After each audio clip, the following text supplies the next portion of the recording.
अवधूत चिंतन श्री गुरुदेव दत्त श्री स्वामी समर्थ. आपल्या चॅनलमध्ये सर्वांचे स्वागत.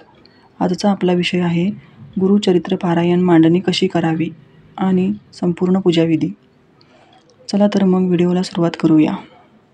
गुरुचरित्र पारायण ही एक अत्यंत शुभ आणि फलदायी पूजा आहे, जी श्री स्वामी समर्थ महाराज आणि दत्तगुरूंच्या कृपेसाठी केली जाते.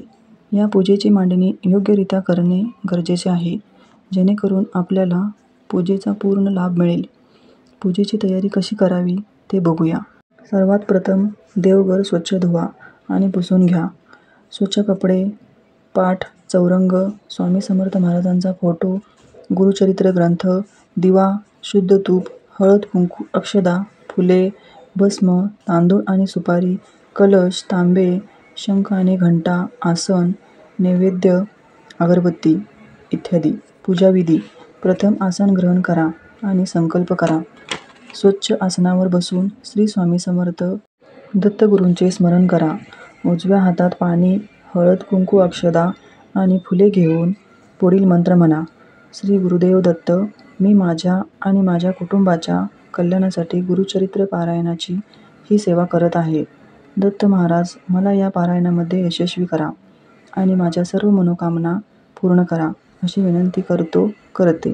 दीप प्रज्वलित करा आणि शुद्ध तुपाचा दिवा प्रज्वलित करून त्यांची पूजा करा. हळद, कुंकू आणि अक्षदा वाहून फुले अर्पण करा. आपल्या पहिल्या 3 बोटांनी भस्म आपल्या कपाळाला, छातीला आणि दोन्ही भावांना लावा. कलश स्थापना. शुद्ध जलाने भरलेला तांब्या घ्या. त्यात हळद, कुंकू, अक्षदा आणि फुलं टाका. एक सुपारी टाका आणि त्यावर विड्याची 5 पाने ठेवा. गणपती बाप्पांच्या शेजारी चौरंगावर थोडेसे तांदूळ ठेवा आणि त्यावर कलश स्थापित करा. कलशावर खालून वर कुंकवाने रेषा काढा आणि त्याची पूजा करा. आपल्या देवघरातील दत्तगुरूंची मूर्ती, जर मूर्ती नसेल तर सुपारी ठेवा. तांब्यात थोड्याशा अक्षदा घेऊन दत्तगुरूंना शुद्ध पाणी, पंचामृत आणि पुन्हा शुद्ध पाणी घालून स्नान घाला. त्यानंतर पुरुष सूक्ताचा अभिषेक करा. अभिषेक झाल्यानंतर मूर्ती स्वच्छ पुसून घ्या आणि त्यांना हळद, कुंकू, अक्षदा, फुले आणि भस्म अर्पण करा.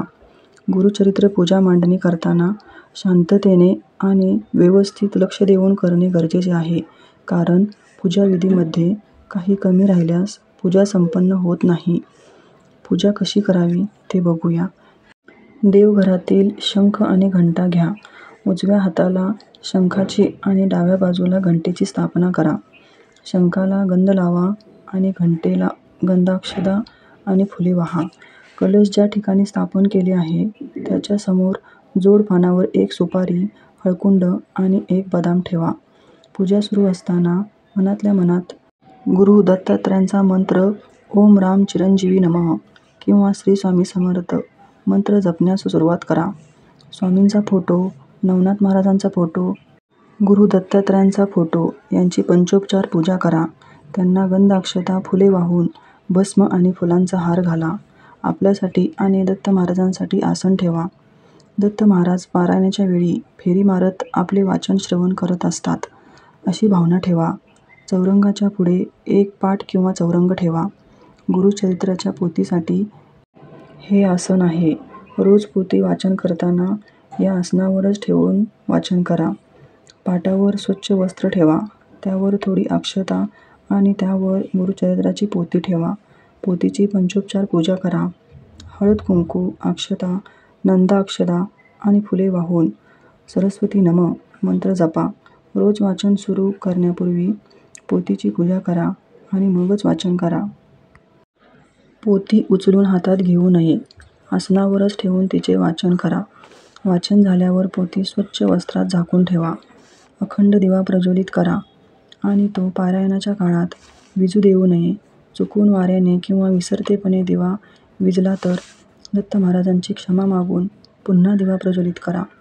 पोथीचे पूजन आणि दिवा प्रज्वलित केल्यानंतर श्री स्वामी समर्थ मंत्राचा 1 माळ जप करा. गायत्री मंत्र 1 माळ जपून वाचनाला सुरुवात करा.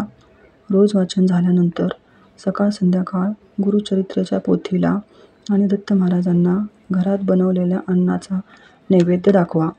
सकाळ आणि संध्याकाळी दोन्ही वेळी आरती करा. धन्यवाद. व्हिडिओ आवडल्यास लाईक, शेअर, सबस्क्राईब करा आणि कमेंटमध्ये श्री गुरुदेव दत्त लिहायला विसरू नका.